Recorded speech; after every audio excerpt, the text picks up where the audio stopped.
আসসালামু আলাইকুম। কেমন আছেন বন্ধুরা সবাই? আশা করছি সবাই ভালো আছেন। অনেকে শুধু আমাকে প্রশ্ন করতেছে আমি কেন রেগুলার ভিডিও আপলোড করতেছি না। মানে নতুন, নতুন ভিডিও আমি কেন দিতেছি না। কেন আমি ঠিকমতো ভিডিও আপলোড করতেছি না আপনাদেরকে এখন বলবো। আমার আম্মু অনেক অসুস্থ। সেই টেনশন নিয়ে ঠিকমতো আমি ভিডিও দিতে পারতেছি না। অনেক দিন ধরে অসুস্থ কিন্তু এখন একটু বেশি হওয়াতে আমরা টেনশনে পড়ে গেছিলাম যে কি হবে কি হবে। তবে আল্লাহর রহমতে সবগুলো টেস্টই ভালো আসছে। এখন ঠিকঠাক মতো ওষুধ খেতে থাকলে ইনশাআল্লাহ ঠিক হয়ে যাবে। আমার চ্যানেলে নতুন ভিডিও আপলোড না করার আরও একটি কারণ হচ্ছে আমি নিজের কাপড় নিজেই বানাই আর আমাদের পরিবারের সবার কাপড়ই কিন্তু আমি বানাই। যেহেতু ঈদ আসছে অনেকগুলো থ্রি পিস আনা হয়েছে, এই থ্রি পিসগুলো আমি বানানোর কারণেও কিন্তু ঠিকমতো ভিডিও দিতে পারতেছি না।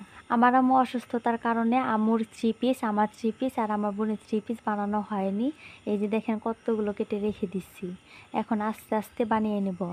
এইদিকে আমাদের বাড়িতে রাতে খাওয়ার জন্য কিছু রান্না করলাম, আম্মুর জন্য আলাদা কিছু, কারণ আমার আম্মু গরু মাংস খেতে পারবে না। আর আমাদের জন্য আলাদা কিছু রান্না করলাম। আম্মু যেহেতু একাই খাবে তাই মুরগির মাংস অল্প করে রান্না করেছি।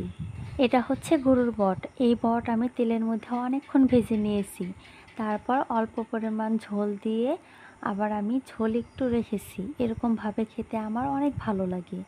আপনারাও একবার এরকমভাবে খেয়ে দেখতে পারেন। এগুলো হচ্ছে টাকি মাছ ভর্তা। আজকের মাছ ভাজতে গিয়ে সবগুলো মাছ ভেঙে গেছে।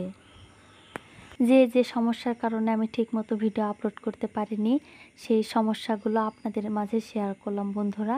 আমি যদি ঠিকমতো ভিডিও নাও দিতে পারি তাহলেও কিন্তু বন্ধুরা আমাকে ভুলে যাবেন না প্লিজ। বন্ধুরা সবসময় আমার পাশে থাকবেন, আপনাদের কাছে আমার অনেক অনুরোধ, আপনারা সবাই আমাকে সাপোর্ট করবেন।